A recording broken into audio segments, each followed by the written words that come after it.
mga katita, welcome back po sa aking channel. Ngayon po ay pupunta kami ni Tita Deo sa tabing dagat at may ayusin daw po sa kanyang bangka. Tayo sa dagat ay titingnan po natin ang ano ngayon ng tubig dagat. At ito na po yung ano sa yung mga bangka ay na nandito pa rin. Nandito pa.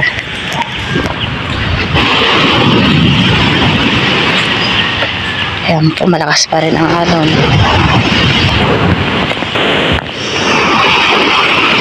Ito po ngayon yung kalagayan natin dagat. Napakalakas pa rin po ang mga alon. Ayan po.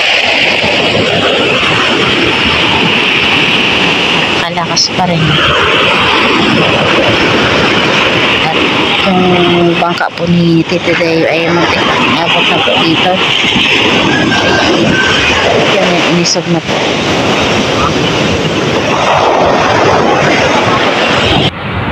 At dito pala ay inaayos po ni Tita Deo yung lagayan ng kanyang cellphone para pag naglaot po siya makakapag video daw po siya.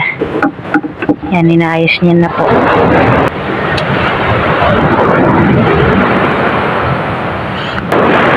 At ito rin po pala nilagay yung bangka ni Manong dahil mas delikado buntong sa kanatin.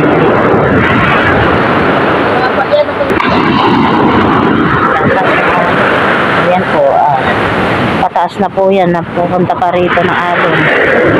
Bali po pala ay inabot na po pala dito hanggang dito yung tubig kagabi. Yan. Kaya yung mga ano nila nakalubog. Tulad po nitong ano ni Tito Deo, yung LC niya.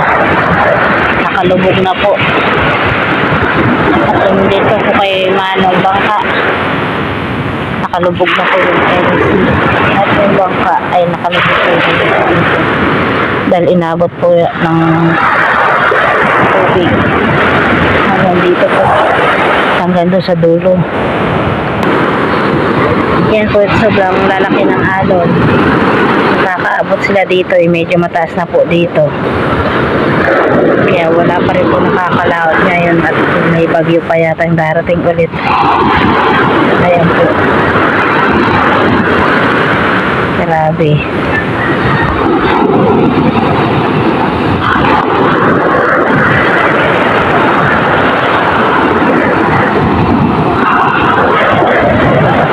Yung bahay po doon ay naabot na.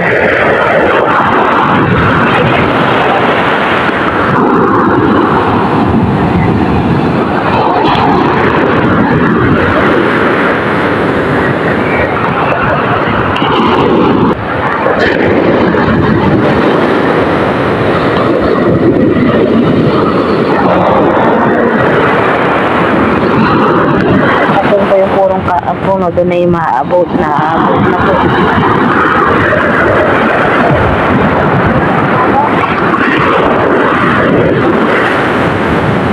Tubig na abot na ito. Ayan po, ang laki.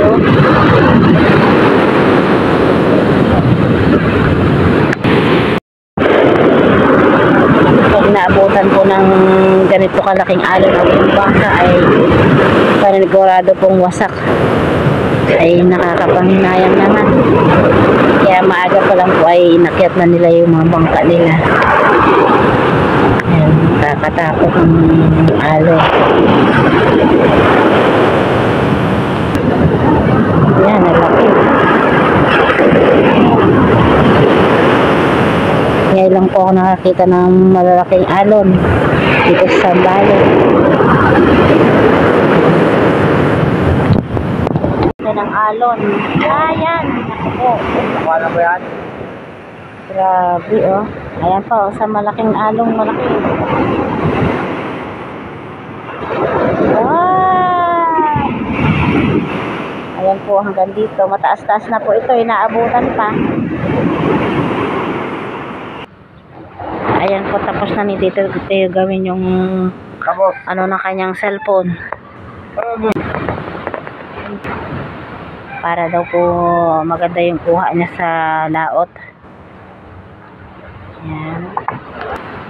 Ngayon po iuwi na po kami ni Tito Deo.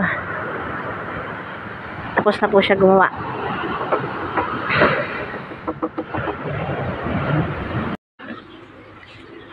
At yan po pala yung ilalagay ni Tito Deo doon sa ginawa niya kanina doon sa bangka niya. Ito yung lagay ng cellphone. Para daw po siya makakuha ng maganda-gandang video. Ayan po. Ayan. At ganito rin po pala yung gamit ni Junjun. At si Junjun po to, siya po yung nag-order nito. Pina-order ni Tito Deo. 2 hours later. At ayan po ay magluluto po tayo ng arroz caldo. Ito po ay tamang-tama sa malamig na panahon. Bali, mayroon po tayo ditong native na manok, bigas. Bali, nahiwa-hiwa ko na rin po yung mga sibuyas, bawang, luya. At meron din po tayong no cubes chicken at patis. Ayan po, tamang-tama po sa malamig na panahon. Ayan po, sinalang na po natin yung kaserola.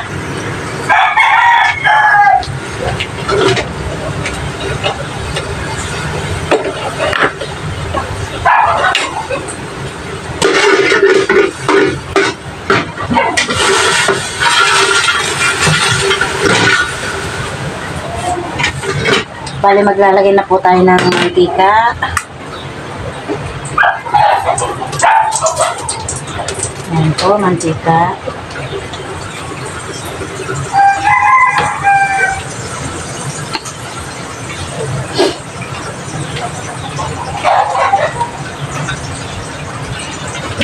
At igigisa na rin po natin ang ating bawang.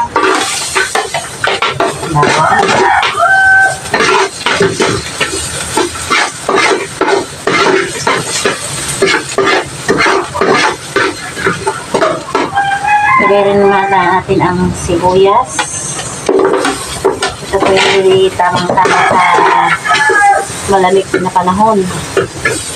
Ang arroz caldo. Bali po na yung manok na native natin ay bigay ko ni nanay. Para tayong kami dito sa arroz caldo. Yan. Kailangan natin luto ng kaunti ang ating sibuyas.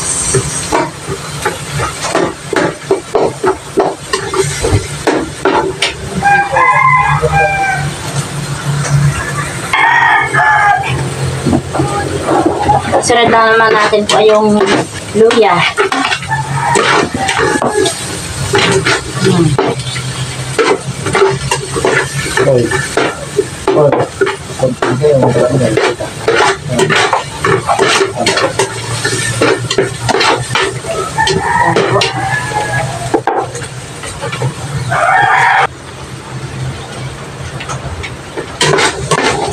At mabango na yung luya. Luya pa lang po yan, mabango na.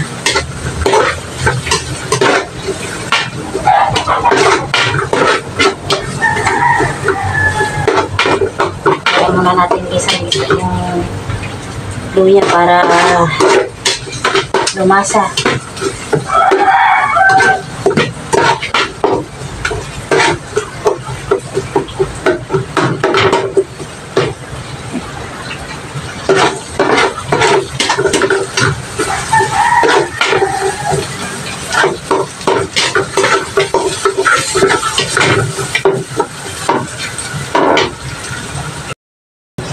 Yan po, isusunod ko na po itong ating native na manok para magisa ng maayos.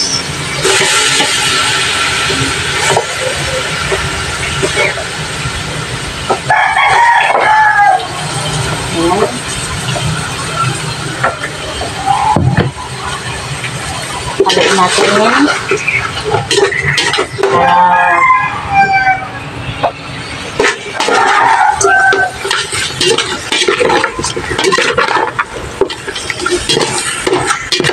Ito yung ating gigisay ng mabuti para lumambot.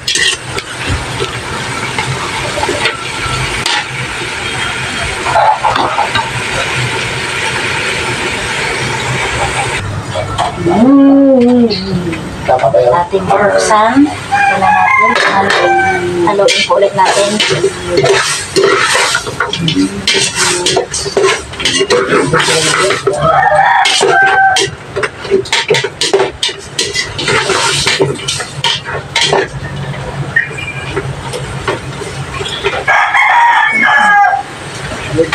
Takpan ulit natin para ay mabilis kumulo.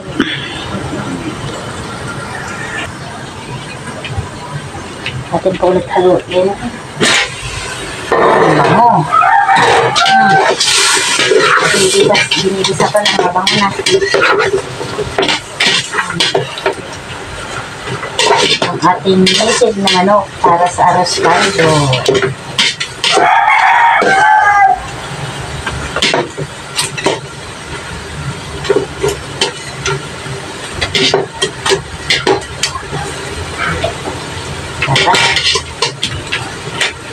Takpan ulit natin.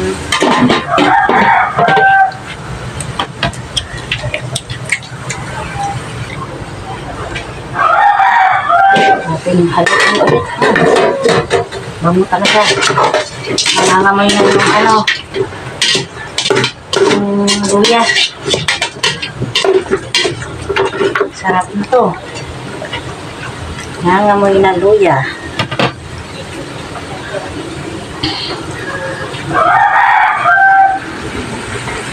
Ayan po, oh. Sarap na yan. Arroz caldo.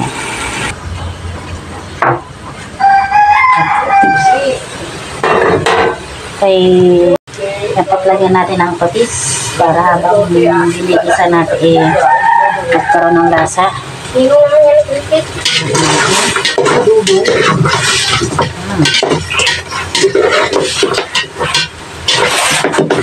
Masarap.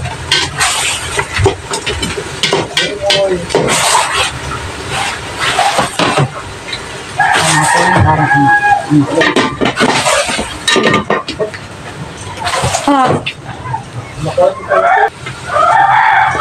yan po, ilagay na natin itong bigas. Bali na hugasan ko na po itong bigas. Ilagay na natin.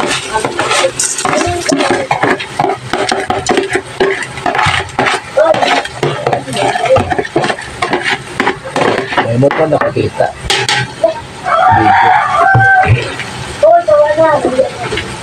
Haluin.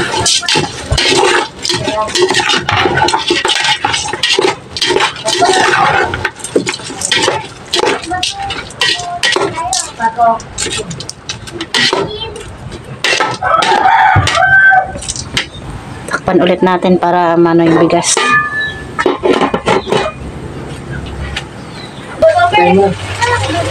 At lagyan po na natin ng tubig para palamutin natin ng manok.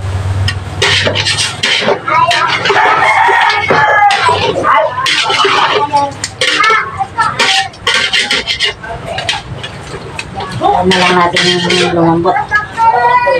Dagdagan lang natin ng tubig. Ayan po. Ayan po kung tumutulo ang pang-ating caldo. Bali, ilalagay ko na rin po itong more chicken cubes para lumasa. Hintay lang po natin lumambot yung bigas. Malapit na rin.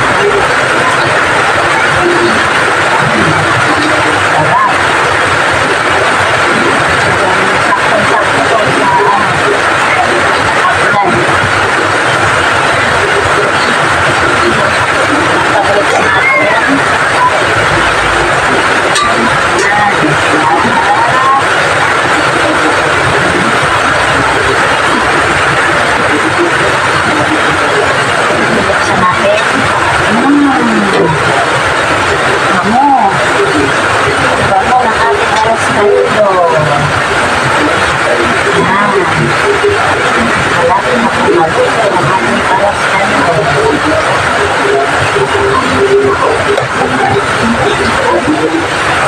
Yan po. Yan po ang ating arroz caldo. Tingnan natin.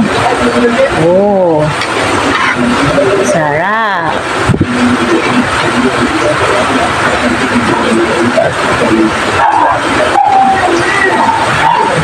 Kailangan natin at ito po, ilalagyan na natin ang paminta. Ayun na yun, para sakto-sakto lasa. Yan. Luto na po yan. Hintay pa natin kumulok saglit para matapos na. Okay. Ayan po, titikman natin kung ano lasa ng ating arroz caldo.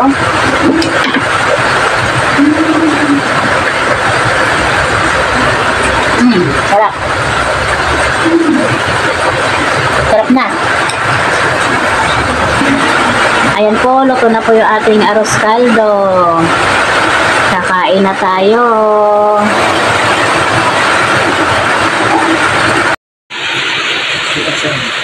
Ayan po, bibigyan na po natin sina Tita Saning. Hindi po tayo makapagsabay-sabay kasi maulan. At ito naman po ay ibibigay natin kanananay.